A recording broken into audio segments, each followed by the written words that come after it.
It was supposed to be one of the best days of my life. I'd finally bought a home, a real home, not some cramped apartment or rundown rental.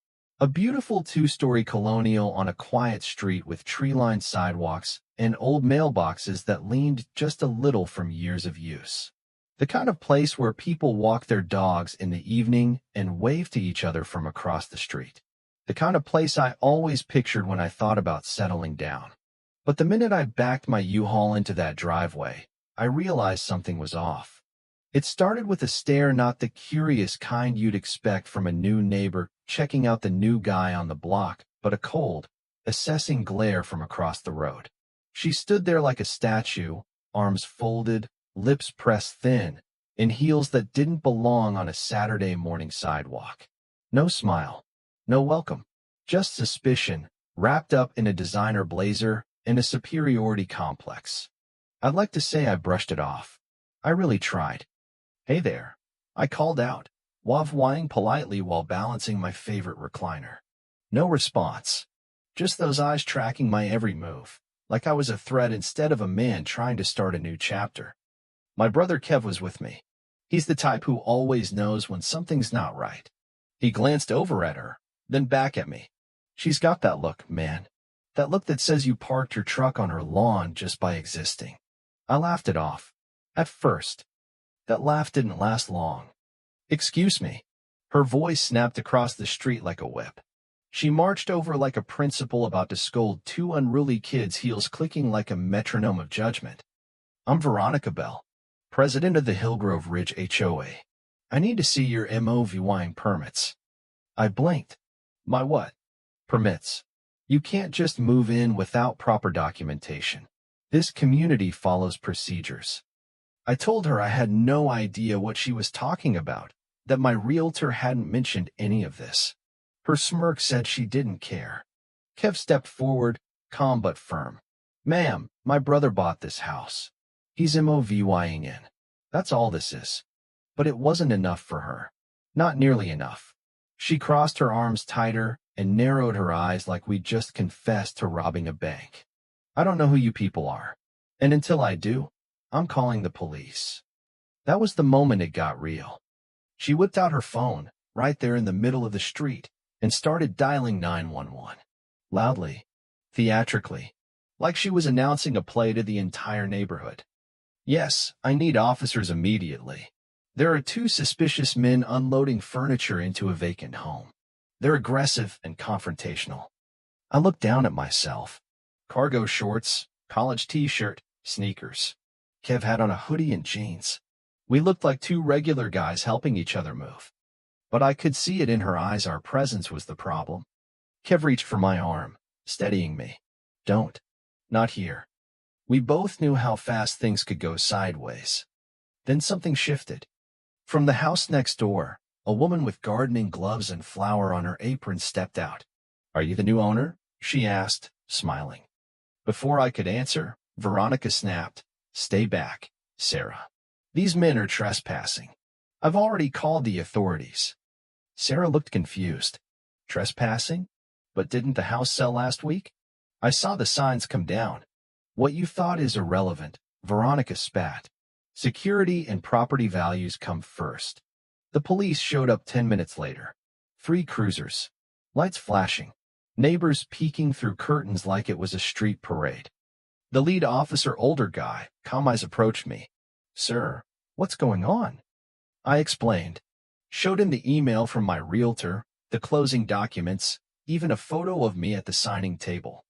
But his younger partner barely glanced at my phone. "Sir, we'll need physical documentation. Emails can be faked." I nearly laughed.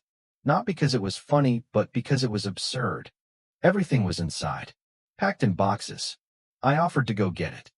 Veronica interjected, smug and sweet. "I don't think that's wise. What if they damage something? We don't even know if they're legitimate owners." The young cop nodded. "Sir, I need you to step away from the property." That's when it clicked. This wasn't about permits, or rules, or procedures. This was about power, about control, about someone who looked at me and decided I didn't belong. I stepped back slowly, hands wide. But inside, something snapped. The rest of that day was a blur. More neighbors gathered. Some spoke up, some didn't.